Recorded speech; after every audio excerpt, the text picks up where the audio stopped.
하나님 나라 백성의 삶이란 제목으로 말씀 전하겠습니다. 혹시 오늘이 무슨 날인지 아십니까? 오늘 아이 얘기 듣고 오늘이 10월이라는 거를 알았습니다. 수요일이기도 하고요.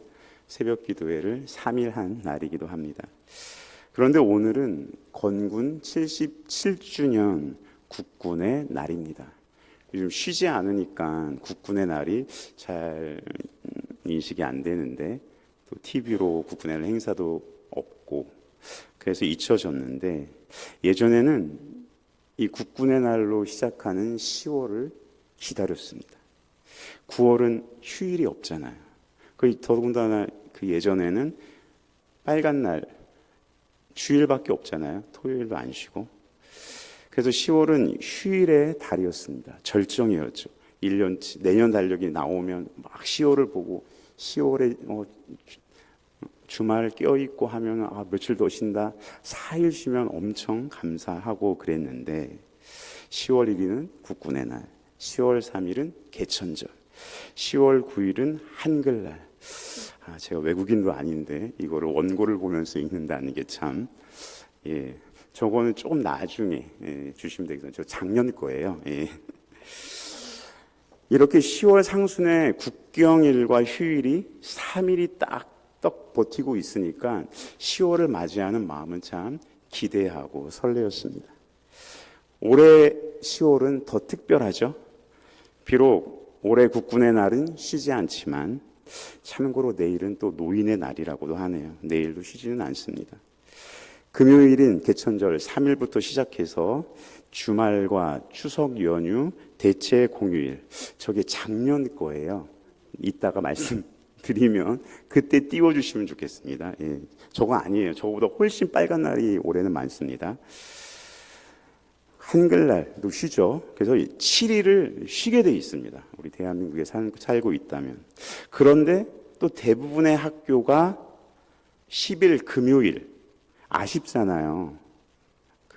그날만 검은색이니까 학교장 재량으로 휴일로 지정해서 여기에다 주말까지 합하면 열흘을 꼬박 쉽니다. 10일을 합법적으로 쉬시는 분들이 계실 거예요. 그런데 오늘 아침 등교하는 아이들과 함께 제가 출근하고 있었습니다. 큰 아이가 대뜸 묻습니다. 아빠, 예전에는 국군의 날 쉬었는데 올해는 왜 안 쉬는 거예요? 못 들은 척 했습니다. 그냥 걸어가고 이제 출근하고 아이들도 등교해야 되는데 얘는 또 이런 얘기를 하나 생각하면서 걸었죠. 국군의 날 안 쉰 지가 언젠데 이제 와서 그런 얘기를 뚱딴지같이 하냐라고 속으로 막 얘기하고 싶었지만 그럴 만한 겨를도 없었습니다. 아침부터 왜 얘가 이런 걸 묻지? 그런데 그 생각을 하는 찰나 아이가 다시 묻습니다. 토시 하나 안 틀리고요. 아빠, 예전에는 국군의 날 쉬었는데 올해는 왜 안 쉬어요? 장차 열흘을 쉬게 될 이 아이가 학교장 재량으로 10일도 쉬거든요. 왜 출근하는 내 앞에서 오늘 국군의 날인데 쉬지 않는 것에 대해서 자꾸 얘기하는지 저는 좀 짜증이 나기 시작했습니다. 그래서 대답합니다. 국군의 날에는 군인들이 쉬는 거야. 큰 아빠랑 고모처럼 말이야. 그런데 여기서 그치지 않고 아이가 다시 반박합니다. 작년에는 국군의 날을 쉬었다라는 거예요. 집요한 녀석이네. 왜 자꾸 나한테 묻는 거지? 아빠가 국무위원도 아닌데, 임시공휴를 내가 어떻게 정할 수도 있는 위치가 아닌데, 얘는 왜 이러는 건가? 라고 이건 속으로 말했습니다. 그런데 이상하게도 저는 그렇게 국군의 날에 쉬어본 기억이 없었어요. 작년에 쉬었다는 아이의 증언이 있는데, 아이는 분명히 기억한다는데 저는 쉰 적 기억이 없었습니다. 그래서 달력을 봤어요. 이때 띄워주시는 거예요. 이게 2024년 10월 달력이에요. 저는 좀 잘 안 보이지만 최대한 크게 했는데, 제가 설명해 드리겠습니다. 달력을 보니까 작년 국군의 날은 화요일이었습니다. 아쉽겠지만 저희 교역자들은 화요일이 휴일인 걸 좋아해요. 왜냐하면 월요일이 정기 휴일이지 않습니까? 그러니까 연휴가 되는 거예요. 그냥 월요일이 막 공휴일 되고 하면 마음이 아프죠. 교역자는 왜 대체 휴일이 없지? 막 이러면서. 근데 그런 교회가 좀 생기고는 있다고 합니다. 어쨌든 작년에는 정말 좋았어요. 월요일 쉬었는데 국군의 날 화요일인데 안 쉬는 날인데 그 해에만 물가를 좀 경제를 좀 활성화시키겠다고 임시 공휴일로 국무회의에서 지정했던 거예요. 연휴였는데 저는 기억이 없어요. 그리고 그 다음날 노인의 날은 수요 예배였죠. 그리고 목요일은 10월 3일 개천절이었잖아요. 그러면 수요일 노인의 날 하루 출근해서 예배 드리면 이제 목요일 10월 3일 개천절까지 쉬니까 일주일에 3일을 쉬는 거예요. 하루를 쉬다가. 그럼 분명히 기억하고 재미가 쏠쏠했을 텐데 저는 전혀 기억이 없었습니다. 지금도 기억이 나지 않아요. 제가 쉬었는지. 그런데 아이는 작년은 국군의 날에 쉬었다고 분명히 기억하고 있습니다.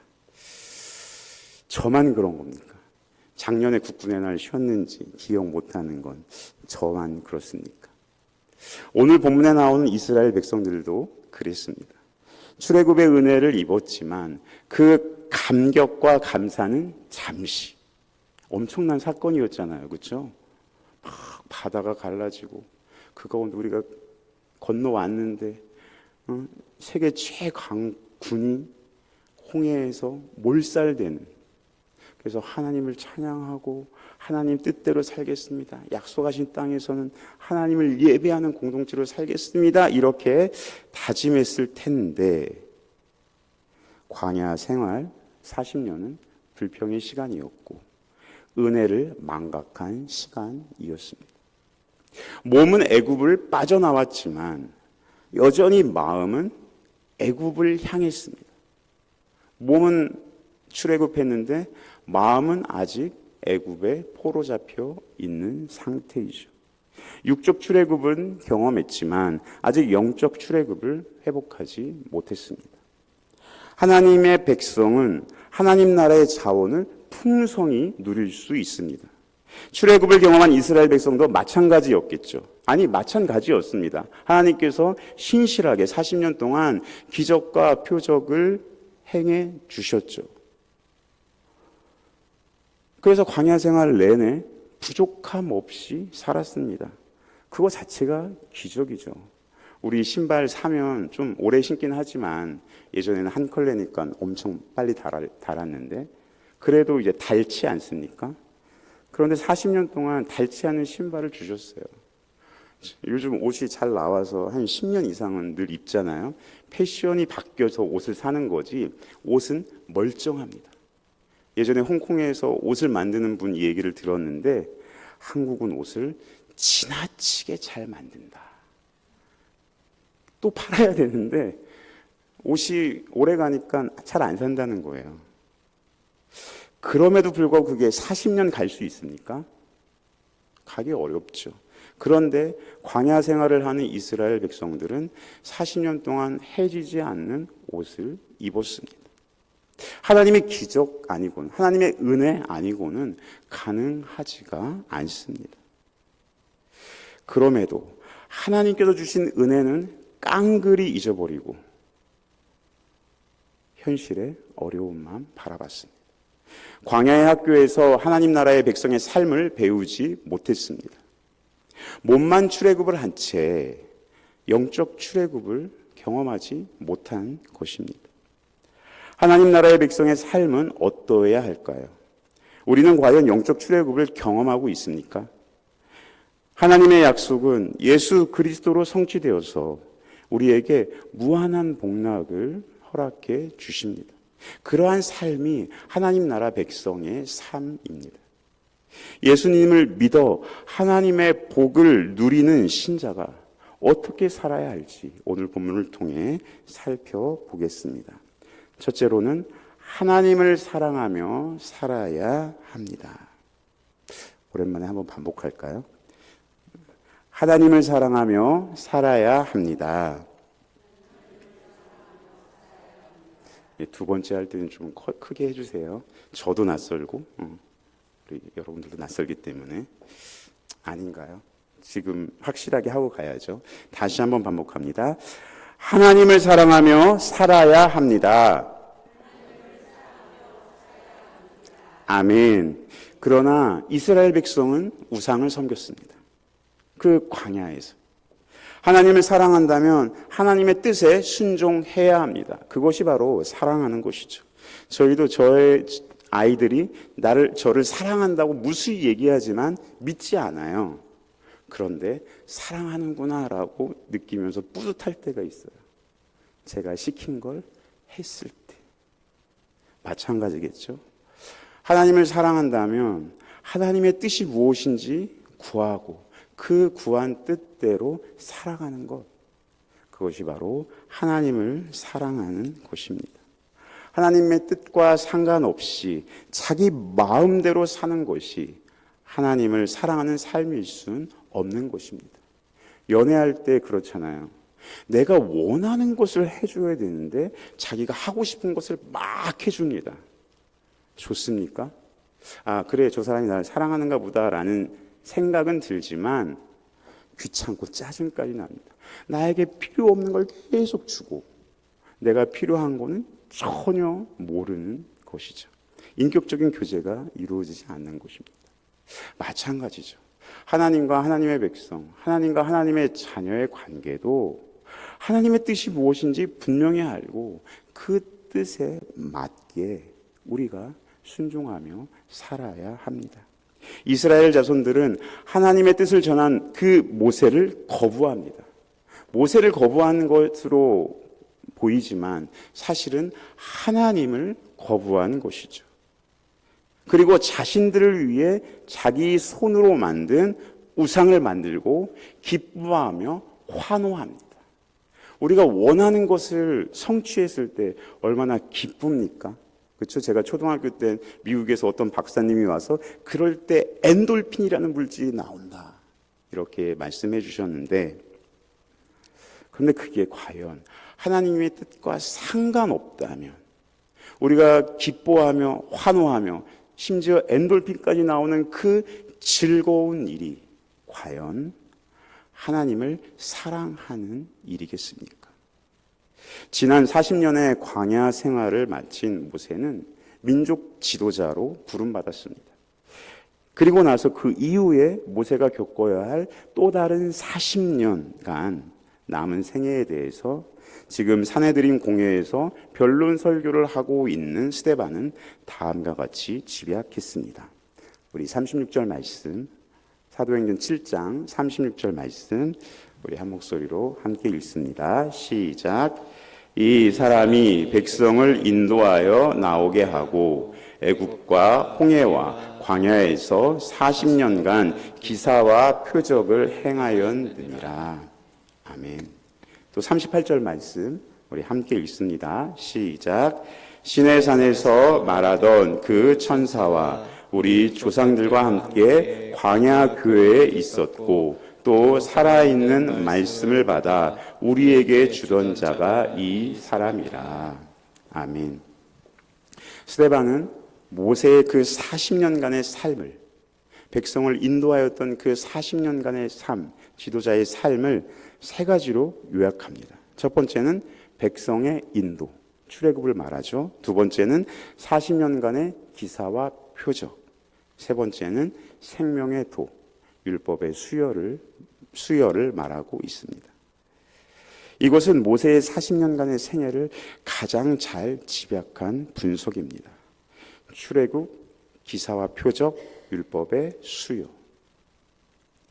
오늘 본문 38절에 광야교회라는 용어가 등장합니다. 원어의 뜻을 보면 광야에 있는 교회 또는 광야에 있는 공동체라는 말입니다. 광야에 교회가 있다라는 표면적인 뜻이죠. 우리가 아는 것처럼 교회는 건물이나 조직, 제도, 시스템이 아닙니다. 하나님의 부르심을 입은 사람들을 의미합니다. 그러나 여기서 광야교회는 단순히 광야라는 위치에 있는 교회만을 의미하고 있진 않습니다. 교회가 아무것도 의지할 것이 없는 그 광야에 있기에 비로소 하나님께 눈을 향하고 하나님의 말씀에 귀를 기울입니다. 그리고 그 말씀을 듣는 진정한 성도와 진정한 교회가 될 수 있다는 의미입니다. 모세는 37절에서 이스라엘 자손에게 나와 같은 선지자를 세울 것이다 라고 말했습니다. 그리고 그들에게 살아있는 하나님의 말씀을 전했습니다. 하지만 이들은 모세에게 복종하지 않고 우상의 제물을 바치며 기뻐했습니다. 환호했습니다. 모세가 말한 나와 같은 선지자는 궁극적으로 예수 그리스도를 가리킵니다. 따라서 이들이 모세를 거부한 것은 다시 말하면 예수 그리스도를 거부한 결과가 됩니다. 더욱이 오늘 본문은 예수님을 거부하는 것이 바로 우상 숭배로 이어질 수 있음을 알려주고 있습니다. 광야교회가 아무것도 보이지 않기에 모세처럼 하나님의 말씀에 귀를 기울일 수도 있지만 반면에 이스라엘 백성처럼 아무것도 보이지 않기에 가장 확실하게 보이는 황금 덩어리를 추구할 수도 있다는 것입니다.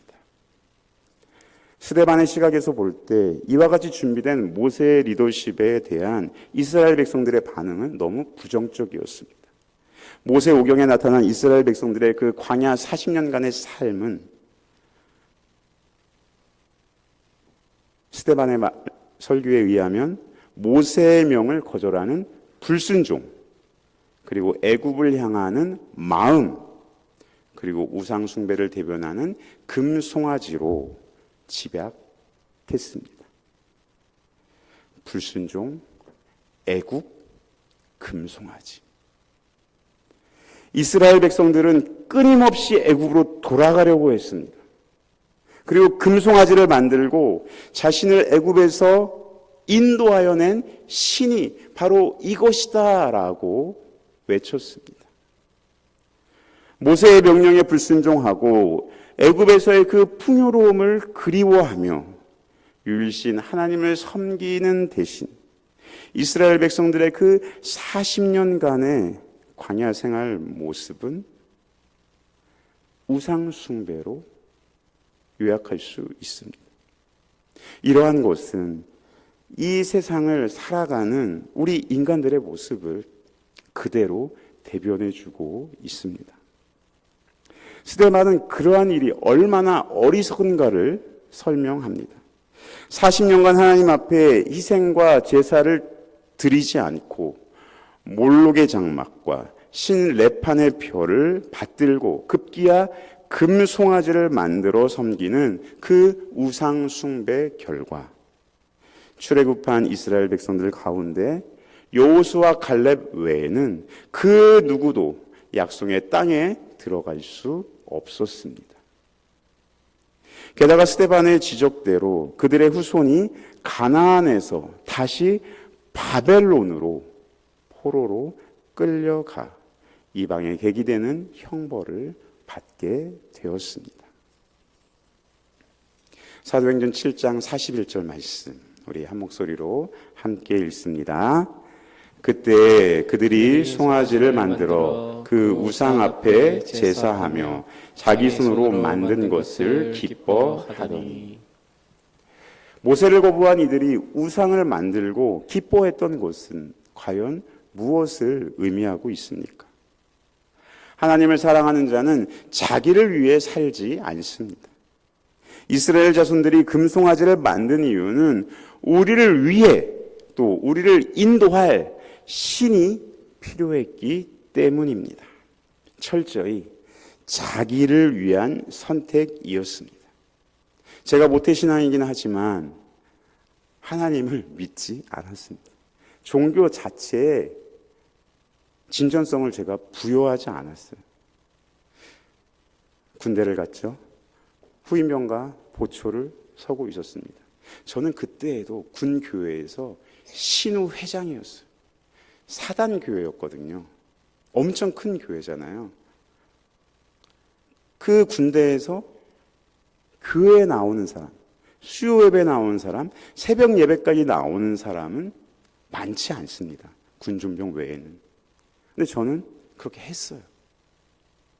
그런데 제 마음은 종교 자체에 진정성을 믿지 않았습니다. 그 종교에 기독교도 포함되어 있었어요. 그런데 아까 말씀드린 것처럼 보초를 서고 있었어요. 후임병은 저를 의지하며 교회를 따라오는 신앙이 좋았던 후임병이었어요. 그 친구가 보초를 서는 가운데 신앙 간증을 합니다. 자기가 어떻게 예수님을 믿었고 예수님을 지금 어떻게 의지하고 있는지, 정말 군 생활에 참 큰 힘이 되고 있다고 은혜로운 간증을 합니다. 그런데 사단교회 군 신우회 회장이었던 저는 나는 종교 자체를 믿지 않아. 종교는 인간이 인간을 위해 만들었을 뿐이야. 그래서 나는 하나님을 지금도 믿고 있지 않단다라고 자랑스럽게 역간증을 합니다. 왜냐하면 제가 신앙생활 하면서 교회든 불교든 그 어느 종교든 간에 다 자기 자신의 위안을 위해 종교활동을 하고 있는 것처럼 보였습니다. 그리고 어린 나이부터 많이 생각했어요.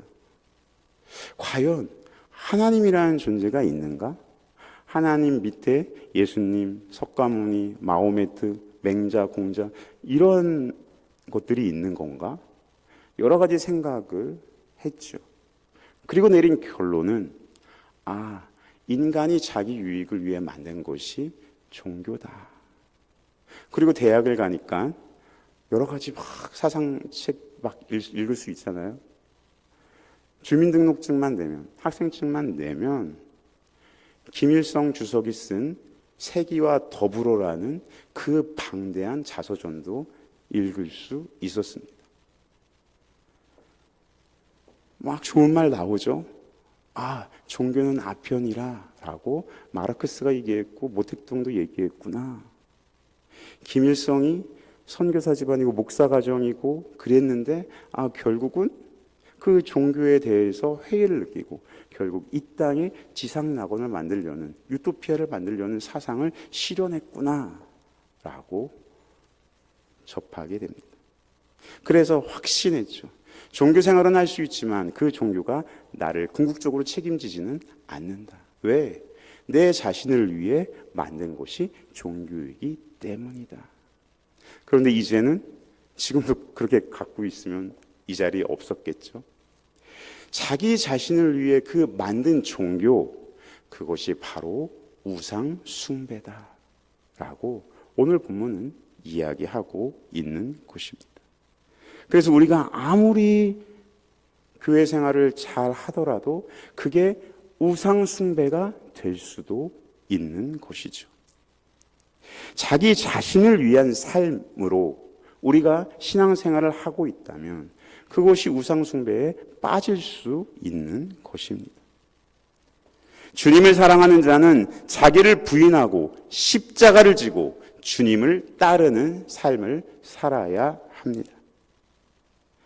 혹시 우리도 우리 자신을 위해 만들어낸 지위나 명예나 성공과 같은 그러한 확실하게 눈에 보이는 것, 확실하게 내 손에 잡을 수 있는 것을 사랑하고 있지는 않습니까? 하나님을 사랑하기 위해서는 하나님이 우리를 위해 세우신 예수님을 믿어야 합니다. 예수님을 우리의 전부로 신뢰할 때 세상에 한눈 팔지 않고 오직 하나님만을 사랑할 수 있습니다. 우상을 만들어 놓고 절하는 것만이 우상 숭배가 아닙니다.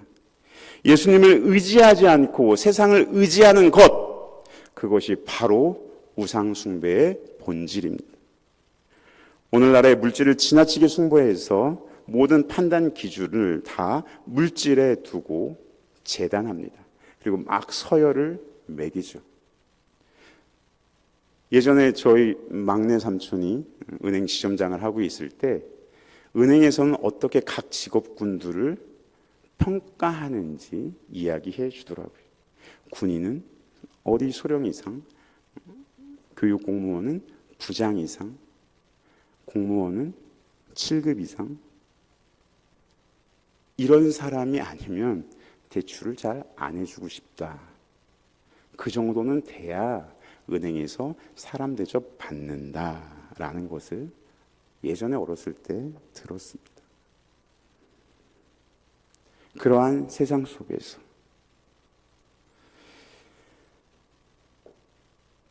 우리는 어떤 신앙생활을 하고 있습니까?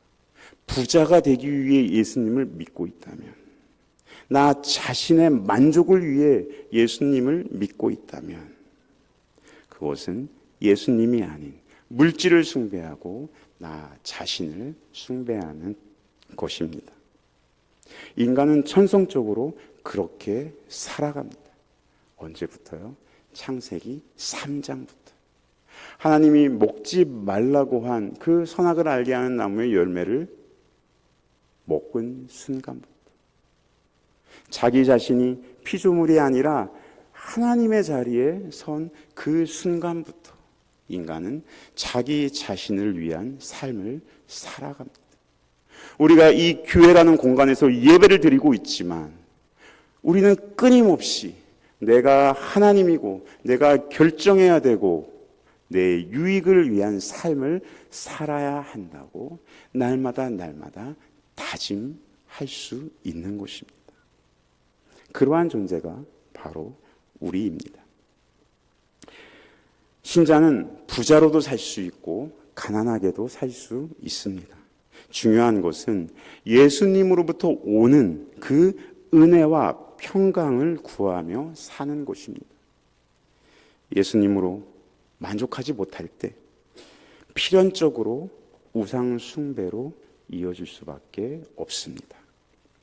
예수님을 영접하고 예수님의 말씀에 순종하며 사는 것이 바로 하나님을 사랑하는 삶의 모습입니다. 하나님을 사랑하시는 저와 여러분들 되시길 주님의 이름으로 축복합니다. 아멘. 두 번째로, 하나님 나라의 백성은 예수님을 의지하며 살아야 합니다. 우리 다시 한번 반복합니다. 예수님을 의지하며 살아야 합니다.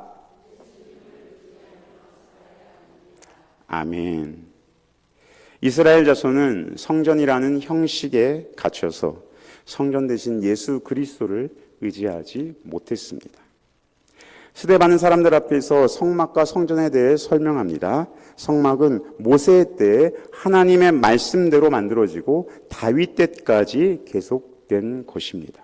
그리고 성전은 다윗이 하나님 앞에서 은혜를 받아서 하나님의 처소를 준비해달라고 간구해서 그의 아들 솔로몬이 완공한 것입니다. 하지만 스데반은 하나님이 사람의 손으로 지은 곳에 계시지 않는다고 선언합니다. 오늘 부분 48절 말씀 우리 함께 읽습니다. 시작. 그러나 지극히 높으신 이는 손으로 지은 곳에 계시지 아니하시나니. 하나님은 사람의 손으로 지은 곳에 계시지 않는다라고 이렇게 스데반이 선언하고 있는 이유가 무엇입니까? 성전의 형식에 얽매인 이들은 성전 너머에 계신 하나님을 놓쳐버렸습니다. 그리고 성전보다 크신 예수님을 거부해 버렸습니다. 그건 정말 결정적인 실수죠. 성전을 드나들며 예배를 하고 규례를 지키고 있는데 성전의 주인이시자 성전이신 하나님과 예수님을 놓쳐버린다면 그게 무슨 소용이 있겠습니까? 이러한 형식적인 신앙은 예수 그리스도를 의지하지 못하게 합니다. 형식주의적 신앙이란 형식에 치우쳐 본래의 의미를 왜곡하거나 상실하는 것을 의미합니다. 열심히 교회 봉사하느라고 예수 그리스도를 잊어버린다면, 정말 예배를 정성껏 드리려고 예배 자리에 열심으로 참여하지만 하나님의 말씀이 내 귀에 들리지 않고 그 말씀이 내 삶을 변화시키지 않는다면 그것이 바로 형식주의적인 신앙일 수 있습니다. 예수 그리스도를 믿음으로 하나님의 임재 안에 우리는 들어갈 수 있습니다. 대제사장은 대속죄일에 디성소에 들어가 하나님과 만났습니다. 1년에 단 한 번이죠. 그런데 예수님의 십자가 죽으심으로 인간과 하나님과 인간을 가로막았던 그 휘장이 찢어졌습니다. 이제 언제든지 누구든지 예수님을 믿음으로 영접한다면 하나님의 임재 안에 들어갈 수 있는 길이 열렸습니다. 교회가 형식적인 신앙을 버리고 오직 예수 그리스도를 의지할 때 하나님의 임재를 경험할 수 있습니다. 성전은 하나님의 임재를 상징하는 모형입니다. 그리고 그것을 이스라엘 자손에게 주었습니다. 그런데 예수님은 성전을 헐고 사흘 동안 일으키겠다라고 말씀하셨습니다. 도대체 어떻게 되는 것일까요? 이스라엘 백성에게 하나님의 임재를 상징하는 성전을 주셨는데 진짜 성전이 와 버렸습니다. 그리고 그가 성전을 헐고 사흘 동안 일으키겠다라고 선포합니다. 이것은 예수님의 십자가 죽으심과 부활을 의미합니다. 이 십자가 사건을 통해 바로 예수님이 친히 성전이 되어 주시겠다고 말씀하신 것입니다. 성전의 형식에 얽매여 있는 자들에게는 예수님이 필요하지 않습니다. 왜? 형식이 우상이니까요. 그들은 형식만 갖추면 하나님께로 자동으로 나아갈 수 있다고 잘못된 믿음을 갖고 있습니다. 부흥도 마찬가지죠. 옛날에 많은 부흥사들이 정말 매뉴얼대로만 하면 부흥이 임한다고 선포했습니다. 그러나 부흥이 임하지 않죠. 왜요? 부흥은 하나님의 주권 가운데 있기 때문입니다. 물론 우리가 부흥을 사모하며 우리 공동체에 하나님의 그 놀라운 성령의 임재하심을 간구하며 기도하며 열망해야 그곳에 하나님께서 부흥을 주시겠지만, 그러나 인간이 다 그런 준비를 했다고 해서 반드시 부흥이 임하는 것은 아닙니다. 결정적인 것은 하나님의 주권 가운데 부흥이 있는 것이기 때문입니다. 오늘날 우리도 이러한 형식적인 것에 치우칠 수가 있습니다. 예배 시간에 늦지 않고 마음을 집중한다면 하나님이 받으시는 예배라고 생각할 수 있겠죠. 물론 예배에 늦지 않고 예배를 미리미리 준비하는 게 필요합니다. 그러나 그렇다고 해서 예수 그리스도의 보혈을 잊어버린다면 그것은 빈 껍데기에 불과합니다. 예수님이 아닌 자신의 행위에 집중한다면, 그리고 그 형식을 의지하고 있다면 아무리 정성을 쏘아도 잘못되었다는 것을 우리는 기억해야 합니다. 할 수 있는 대로 우리는 예수님을 의지해야 합니다. 그러할 때 진정한 감사와 기쁨을 우리는 경험할 수 있습니다. 예배를 드릴 때 참으로 나의 정성이 아닌 예수님을 의지하고 있습니까? 정말 특세 주간에 이 시간에 이 자리에 나와 계신 우리 성도 여러분들은 정말 열심히 특심이 아니고서는 가능하지 않겠죠. 얼마나 정성스럽게 예배를 드리고 계십니까? 그런데 그 가운데 예수 그리스도의 보혈, 그것을 의지하고 있느냐가 중요한 것입니다. 복음의 본질을 잃고 형식만 남은 것은 참된 신앙이 아닙니다. 우리는 예수님을 떠나 형식에 몰두할 수 있습니다. 그러나 복음의 본질은 예수님을 힘입어 하나님께로 나아가는 것입니다. 왜냐하면 우리가 하나님께로 나아갈 수 있는 통로는 오직 예수 그리스도밖에 없기 때문입니다. 오직 예수님만이 우리를 하나님께로 인도해 주신다는 것을 우리는 늘 기억해야 합니다.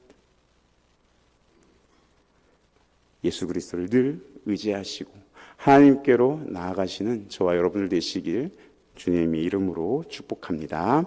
아멘. 시간이 많이 흘렀네요. 한 대지가 남아있는데 그래도 해야겠죠. 좀 충청도인이 아니라 좀 빨리 이야기하겠습니다. 세 번째로 하나님 나라 백성의 삶은 성령을 따르며 살아야 합니다. 우리 반복합니다. 성령님을 따르며 살아야 합니다. 그러나 이스라엘 자손은 성령을 거슬러 살았습니다. 신자는 성령의 인도를 따라 주님과 함께하는 사람들입니다.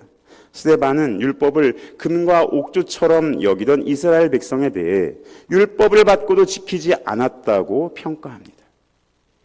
이들은 의로우신 분이 오신다라고 예고한 선지자들을 죽였습니다. 그리고 급기야 하나님께서 하나님의 아들을 결국에는 보내주셨는데 그 아들까지, 예수 그리스도까지 죽였습니다. 이러한 이유는 목이 곧고 마음이 강팍해 항상 성령을 거스르며 살았기 때문입니다. 메시아를 기대했지만, 메시아를 대망하고 소망했지만 진짜 메시아가 오니까 그 메시아를 거절한 것이죠. 성령님은 하나님의 말씀을 깨닫게 해 우리에게 예수님을 드러내 주십니다. 성령님의 사역은 오직 예수 그리스도를 뚜렷이 나타내는 것, 예수 그리스도를 우리에게 소개하는 것, 예수 그리스도를 우리가 믿을 수 있도록 돕는 사역입니다. 오직 예수 그리스도를 위한 사역이 바로 성령 하나님의 사역입니다. 따라서 예수 그리스도를 믿지 않는 것은 바로 성령을 거스르는 것이고 바로 하나님의 말씀에 불순종하는 것입니다. 오늘 보면 51절 말씀 우리 함께 읽습니다. 목이 곧고 마음과 귀에 할례를 받지 못한 사람들아 너희도 너의 조상과 같이 항상 성령을 거스르는 도다. 이스라엘 자손들이 성령을 거스르고 율법을 지키지 않은 것은 과연 무엇을 뜻하고 있습니까? 성령님은 성경을 통해 예수 그리스도를 우리에게 알리시고 하나님의 말씀에 순종하게 하십니다. 예수 그리스도를 믿지 못하겠다면 우리는 성령님을 의지해야 됩니다. 하나님의 말씀이 이해가 되지 않고 받아들이지 않는다면 우리는 성령님께 간구해야 합니다. 성령님의 핵심 사역이 바로 역사적인 예수 그리스도, 부활하시고 통치하신 그 예수님을 신자에게 알리는 사역이기 때문입니다. 반대로 성령을 모독하는 자는 영원히 사하심을 못한다고 말씀합니다. 성령을 모독하는 것은 성령께서 하시는 사역을 인정하지 않고 거절하는 것입니다. 그 사역을 방해하는 것입니다. 이것은 필연적으로 예수 그리스도를 거부하는 것으로 나아갑니다. 따라서 예수 그리스도를 통해 주어지는 죄사함의 은총을 누리지 못하는 것이죠. 우리는 얼마나 성령의 이끄심에 순종하며 살아가고 있습니까? 한 선교사님이 10년 동안의 그 선교 사역을 잠시 마치고 1년간 한국에서 안식년을 지냈다고 합니다. 그러면서 이제 떠날 때, 다시 한국을 떠나서 선교지로 갈 때 느꼈던 바를 글로 표현하셨습니다. 제가 읽어드리겠습니다. 지난 1년간 한국에서 안식년을 보내면서 주위 환경과 분위기에 동요되어 제 가치관이 그토록 흔들려 보기는 처음이었습니다. 안락한 환경과 조건 속에서 그리스도인들의 무뎌진 신앙과 공허하리라 많지 관념적이고도 추상적인 믿음을 보면서 진정한 구원받은 그리스도인답게 살기에는 이곳 선교지가 더 낫다는 것을 깨달았습니다. 이곳이 오지가 아니라 대한민국이 오지 중에 오지라는 확신이 들었습니다. 말씀 묵상과 기도가 드라마에 밀려나고 육체의 건강은 지나칠 정도로 꼼꼼히 챙기면서도 영적으로는 초기 암 환자처럼 자각 증세조차 없고 정년 퇴직 후 고작 20-30년에 불과할 노후 대책에는 놀랄 만큼 계산적이면서도 죽음 이후의 영혼의 대책에 대해서는 무관심한 그리스도인들이 어쩌면 그리도 많은지요. 그래서 이 세상에 땅 한 평, 집 한 채 없는 저희 부부는 오직 열린 하늘과 하나님만이 노후 대책인 이곳 선교지가 고향처럼 더 없이 푸근하기만 합니다. 우리는 어떻게 매일 예수님을 바라보고 의지하며 살 수 있습니까? 성령님이 우리와 함께 하시기에 그렇게 할 수 있는 것이죠. 우리가 성령님을 의지해야만 예수님을 의지하며 우리와 함께 하시는 임마누엘 하나님을 누릴 수 있습니다. 이러한 성령의 사역으로 우리는 그리스도와 인격적인 교제를 갖고 그리스도를 닮아가며 하나님의 자녀로 확신을 갖고 살아가게 됩니다. 이제 말씀을 맺겠습니다. 하나님을 사랑하는 자들은 자신을 위해 살지 않습니다. 반면 하나님을 사랑하지 않는 자들은 자신을 위해 우상 숭배합니다. 또 예수님을 의지하지 않는 자들은 종교적인 형식에 얽매여 그리스도의 임재를 누리지 못합니다. 성령님을 따르지 않는 자들은 성령을 모독하고 예수 그리스도를 거부하게 됩니다. 그러면 우리는 어떻게 살아야 합니까? 첫째로 하나님을 사랑해야 합니다. 그리고 예수님을 의지해야 합니다. 마지막으로 성령님을 따라야 합니다. 믿음의 대상은 오직 예수 그리스도입니다. 예수님을 믿을 때 우리는 하나님을 사랑할 수 있고 하나님의 임재를 경험할 수 있습니다. 그러므로 우리는 오직 예수 그리스도만, 우리 주님만 바라봐야 합니다. 그러한 하나님 나라의 백성의 삶을 누리시는 저와 여러분, 우리 동행 공동체가 되기를 주의 이름으로 축복합니다. 아멘.